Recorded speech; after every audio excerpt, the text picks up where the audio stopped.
చాలా మంది చదువుకున్న ఇన్‌ఫ్లుయెన్సర్సే ఈ బెట్టింగ్ యాప్‌ని ప్రమోట్ చేయడం జరిగింది.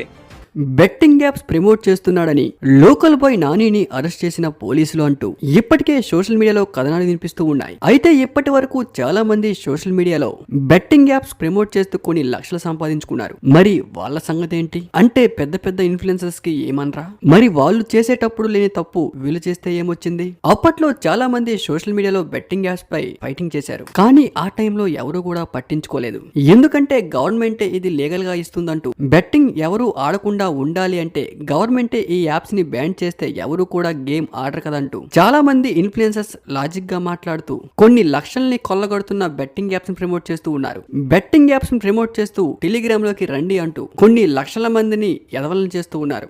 వాళ్ళను నమ్మి ఫాలో అవుతున్న ఫాలోవర్స్ అందరినీ కూడా నడి రోడ్డు మీదకు లాగేస్తూ ఉన్నారు. గివ్ అవే పేర్లతో ఇక అందరికీ ఆశలు చూపించి కారు కొన్నాం, ఇల్లు కొన్నాం, మంచం మీద నోట్ల కట్ల డబ్బులు పడేసి రోడ్డుపై వెళ్తున్నప్పుడు గాడిలోకి నోట్ల కట్లు విసిరేసి ఇలా చెప్పుకుంటూ పోతే చాలా రకాలుగా ప్రమోట్ చేస్తూ ఉన్నారు. ఈ టెలిగ్రామ్ లోకి రండి ఇన్ని లక్షలు వస్తాయి, అందులోకి రండి ఇంత వస్తుంది, ఇందులోకి రండి నాకు హ్యాక్ తెలిసిందంటూ ఎడాపెడా మాట్లాడుతూ కోట్లను కొల్లగొడుతూ ఉన్నారు.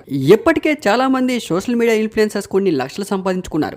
ఇంతవరకు సైలెంట్ గా ఉన్న గవర్నమెంట్ ఇప్పటికిప్పుడే ఎందుకు రియాక్ట్ అవుతూ ఉంది? మరి ఇన్ని రోజులు వీళ్ళపై ఎందుకు రియాక్ట్ అవ్వలేదు? వీళ్ళ వల్ల కొన్ని లక్షల మంది రోడ్డు మీదకి వచ్చేశారు.